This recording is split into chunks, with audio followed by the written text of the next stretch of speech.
To rent or to buy? What's the right answer in 2025? Are you torn between trying to figure out if you want to rent a house or buy a house this year?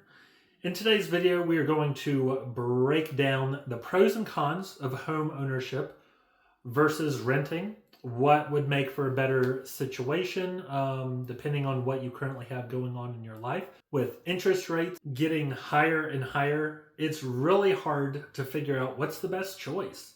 And it's not always a one-size-fits-all approach. What may work for me may not work for you. Now, I've both rented and owned multiple houses. So I'll be using my experience that I've had as a renter as well as a homeowner to walk you through some of the things that you should inspect to help you make the ultimate decision for you to decide if you plan on buying or renting a house this year. Let's start with renting. Now, I know renting gets a bad reputation, but there's a lot of plus sides when it comes to renting a house versus owning one. The first one being flexibility.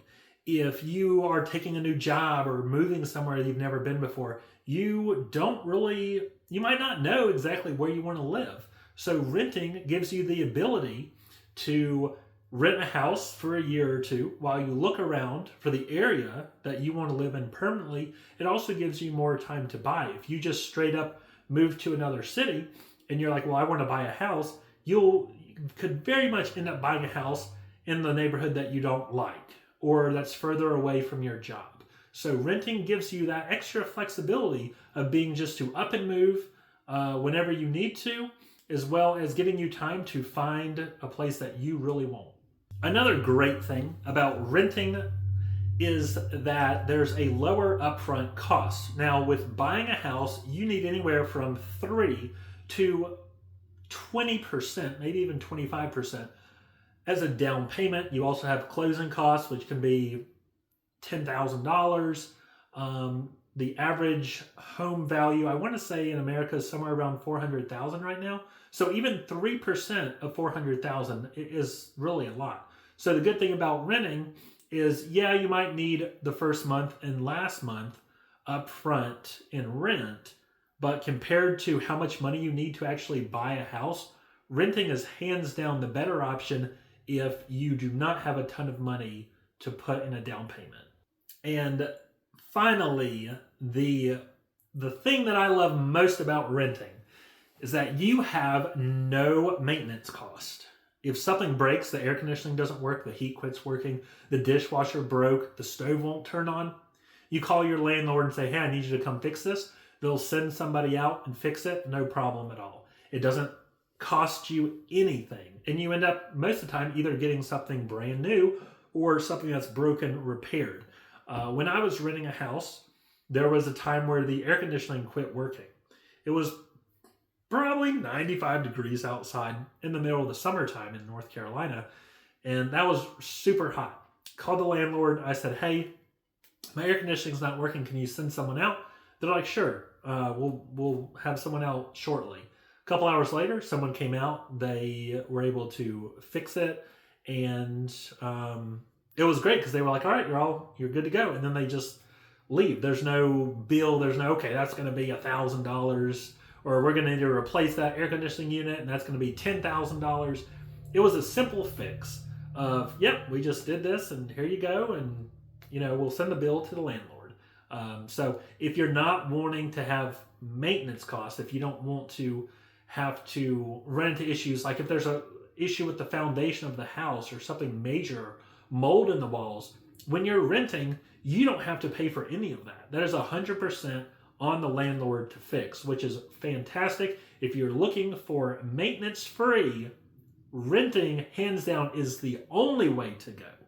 Now, one of the downsides to renting is that if your budget is $2,000 a month and you rent the property for $2,000 a month, everything's fine and dandy. Well, your lease is coming up to renew and your rent has now jumped to $2,500 a month. So it's now, where you're living is now out of your budget. So if you're really tight on a budget and trying to stick to only spending a certain amount per year, know that renting that your rent can get jacked up a lot. So that's kind of the downside is to renting, is that you're not always guaranteed the rate as to what you signed after your renewal period's up. So if you sign for 1 year, you're guaranteed at $2,000 every month for that year. But once the next year rolls over, if the market has changed, they may keep your rent the same, or they may tack on another $500 a month, which might make it unaffordable for you. So then you have to pack everything up and move somewhere else, or deal with paying more money, which can make you end up becoming house poor. And then you're not able to afford vacations or go anywhere or have fun. You're just stuck at home because you can't afford to go out. Now, let's talk about one of the pros for buying versus renting. Now, this is my favorite part, is equity. This channel is dedicated to building wealth, and building equity in your house is a fantastic way to build wealth. Most of the time, real estate will do better than stocks. On average, real estate is a great thing to invest in, because there's no more land being made. There's only so much land on this earth, and once it all gets developed, there's going to be nothing left. So your equity usually will increase. Now, if you bought at the peak of right after COVID and it's kind of came down a little bit, you may have some negative equity in your house. But for the most part, real estate, like your house, if you buy one, it will appreciate over time. So let's say you buy a house in 2018 for $250,000, and real estate exploded a couple years ago after COVID, and that property is now worth $500,000. And you haven't made any additions, you haven't updated the house, you haven't done anything to it. Your $250,000 investment is now doubled in value over about 10 years, and you can sell your house and you'll be walking away with double what you paid for your house, which is a fantastic investment. It's 100% return on investment. You'll now have $500,000 in cash waiting on you if you paid for your house in cash. But the downside to that is if your property value has skyrocketed, more than likely everyone else's has. So whatever extra money that you have in that property, you'll spend buying another overpriced house. Now, a good thing is if you're not planning on selling your property, you can pull money out and use your equity essentially as a loan. So let's say you want a new pool in the backyard, or you want to add another bedroom or finish the garage or the basement. You can pull that equity out of your house to do all that stuff. Now, obviously with any home improvement projects, if you're looking at it from strictly a standpoint of what's the best thing to do, obviously if you have that in your savings account or in stocks, it's best not to take a loan to do home improvement if you have the money where you can pay upfront for it. But it is what it is. So that's one of the things that I really love about owning real estate, is the equity that you get in the property as time passes on. That's where you see a lot of people joking about how a lot of people who are in their 70s, 80s, or 90s bought their house for $15,000, $20,000, and it's now worth $1.5 million. All that equity had built up from when they first bought their house when they were young to now sitting at over $1 million. Moving on to the next positive thing about owning a home is stability with your mortgage payment. Now, most people get mortgage payments for 30 years. So your monthly payment will be roughly the same amount for that 30 years. Now, if you have your taxes and escrow in an escrow account, if your taxes shoot up, your mortgage payment will slightly go up. But it's not very likely, if you're paying $2,000 a month, that it's going to go from $2,000 one month to $3,000 the next because of taxes. If it does, tax reevaluations, at least in North Carolina, are about every 7 years. So if you do get a fairly big bump, it's only going to be once every 7 years, and it's not always going to be a massive bump every time. So that's another thing, is you don't have to worry about what you're paying on a monthly basis getting jacked up every single year by double to triple what you were paying the year before, which sometimes happens when you rent a property. Up next, personalization. When you own a home, if you want to paint your wall green, go for it. Go to Lowe's, grab a bucket of green paint, and slather it on there, and it's your own house. No one's going to yell at you. It's not going to make a difference. I mean, if you sell your house with green walls, I mean, hey, someone might like it. But that's the great thing about it. You want a screened-in porch? Like we just had a screened-in porch installed this year. And you know what? We didn't have to ask a landlord for permission to do it. We just did it. It's great. If you want to pull in your backyard, unless you live in an HOA, you can just do it. It's so nice coming home and having just walking into your house knowing that you own it, that you're not going to have to find somewhere else to live in a year or 2 years. Just being able to do whatever you want to your house, hang up a 86-inch TV in your living room, you can do it. And it's not going to make a difference. No one's going to care because it's your house and you can do what you want with it.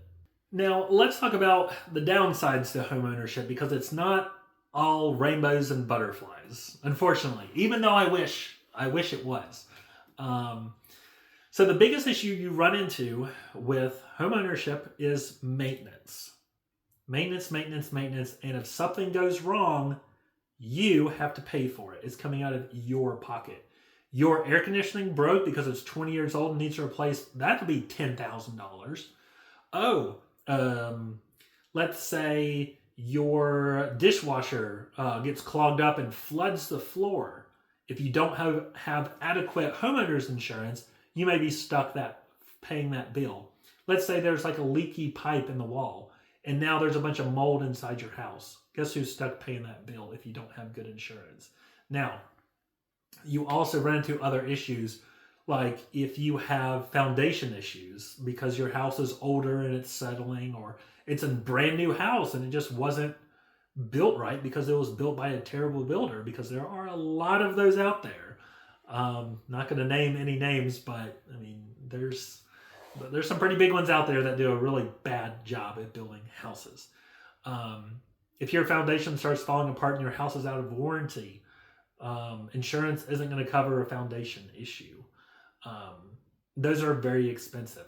Water issues, and if you have a crawl space and the water is not built, or the land is not built at an angle to where it doesn't funnel water into your basement, because a lot of properties are built that way, to where they don't put into the consideration of making sure that water does not flow into your house. A lot of houses are built that way, unfortunately. A lot of older ones. Or basements where they just are super damp and liquid, and you're like, man, I'm tired of it being so moldy in my basement, and let me do something about it. That's all coming from you. There's no one to call and say, oh, hey, I need you to fix this air conditioning for free. It doesn't happen. There's also maintenance like changing out your air filters, flushing your hot water heater. That's something a lot of people don't talk about. It'll get a bunch of sediment in the bottom of it. You're supposed to flush it once a year. How many of you actually flush your hot water heater, or how many of you even knew you were supposed to do that? Because I feel like, I was an adult before I found out that was a thing that you were supposed to do.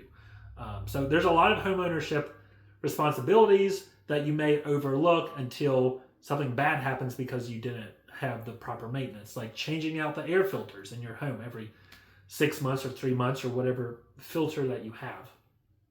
So that's another thing, maintenance cost. You also have insurance and taxes. You don't have insurance unless you have renter's insurance when you're renting, or taxes to worry about. That's all covered by the landlord. So when you own a house, you do owe taxes every year, which usually is paid through escrow, which is good. But that is another cost that you need to be aware of. And of course, as mentioned earlier, when you're buying a house, you're going to need usually 20% down payment, all the way to 3%, depending on what type of loan that you get. But that's also an extra cost. And another downside that you may not have thought of, if you sell the property within a couple years of buying it, when you factor in realtor fees for the buyer and the seller, and if the market hasn't gone up significantly, you're going to lose money selling that house. You are going to lose money. Buying a house does not always increase in value. Houses, most of the time they do.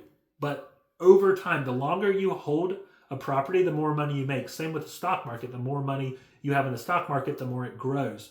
You're more likely to make a bigger return after investing 5 years than one day. Obviously, depending on what you're investing in. But that's another thing to be aware of. Now that you know the pros and cons of buying versus renting, the next part of this video is to figure out what's the best option for you. So the way to figure out, because everyone's different, what works for me may not work for you. What works for your neighbor may not work for their neighbor. What you need to do is ask yourself these couple questions. First one, how stable is your life right now? Your family, your friends, your job. Are you planning on moving or going anywhere within the next 5 years? If you plan on moving, or if you're a job hopper, I certainly was when I first started out. Every 2 years, boom, another company for more money. Because you make more money jumping company to company than you do staying with the same company over time. That's because of 3% raise. Obviously, it depends on what kind of career that you chose. But if you have a stable future ahead of you from what you are planning, then renting may not be the best choice. If you plan on moving within the next 5 years, renting may be your best option. The next question, and what I think is one of the most important questions when it comes to deciding if you're going to rent or buy, and that is your finances. Are you financially stable? Do you have $30,000, $40,000, $50,000 for a down payment on a house? Buying a house requires significantly more money up front than renting a house. So that's one thing to factor in. Are you able to afford mortgage payments? Another piece of advice here. When you go to a bank to see what you can get approved for, they will approve you at the max amount. You do not want to max out your budget. You will be house poor. There's a ton of different calculators online that you can use to figure out what you should pay. I want to say it's like 20% of your income should be for like household expenses and stuff.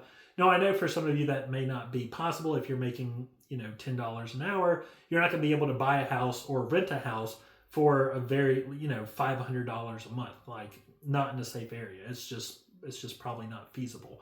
But that's another thing. Take a hard look at your finances and see if you have the money to buy a house or if you will only be able to afford to rent. At the end of the day, renting or buying is not always a clear-cut answer for everyone. You have to ask yourself those questions that I mentioned earlier. You have to look at your finances. You have to consider, are you going to be moving soon? Renting's great. To highlight some of the key points, renting, you lower cost of entry to get in. You don't need a huge down payment. There's no maintenance. If something breaks, it's not your problem and it'll get fixed, which is fantastic.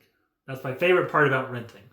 But if you are looking at buying is a fantastic way to build wealth.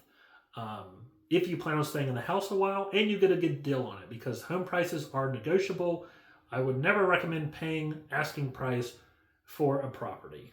Before I wrap up this video, I will give you my personal advice as to what's worked best for me, renting versus buying. So I lived with my parents for a while. When I moved out, I rented a house because I worked in Charlotte and I wanted somewhere close to Charlotte, but I didn't really know the areas that close to Charlotte. I wanted to rent and kind of look around and see what areas I liked and didn't like. So I rented for a couple years. I ended up building the house that I'm currently in. And being able to rent, I went to month by month. So I was able to move out once this house was ready. So renting at my time in my life when I was first starting out was fantastic for me. Had I bought a house, I would have stayed there 2 or 3 years, then bought another house. And then my money would have been tied up in the down payment I put in the first house, and I probably wouldn't have been able to get as nice of a house as I did the second time. So, and then you run into the problem is, okay, you have to sell that house to get the money out of the down payment to use that in the house that you're buying, and it can be super tricky. So for me, renting for a couple years until I found an actual house that I liked, that I wanted, and built it, that worked for me. Overall, I would say for me, once I became stable in my job, in my life, and wanted to kind of settle down and have kids, owning a house has been one of the best decisions financially that I have ever made. Out of all the investments I've ever invested in, Bitcoin, different cryptos, stocks, penny stocks, all that kind of stuff, I have made the most money with the equity I've built in this house. Hands down, return on investment has been the highest out of everything. So for me, once I was stable and I was planning on staying where I was, buying a house is great. Has there been maintenance costs? Yes. Thankfully, because I built this house, I haven't run into issues where like the air conditioning is broken down and had to be replaced for $10,000. Will that day come? Absolutely, it will. And that's going to be one of those days where I was like, man, I wish I was renting this house. But that worked for me. Everybody's different. What works for me may not work for you. I hope you can take some of this information and help make that decision. For those of you who are looking to rent and to buy, throw your best advice in the comments to see what other people have to say about renting versus buying. So that's all I got for you today. As always, thanks for watching, and I'll see you in the next one.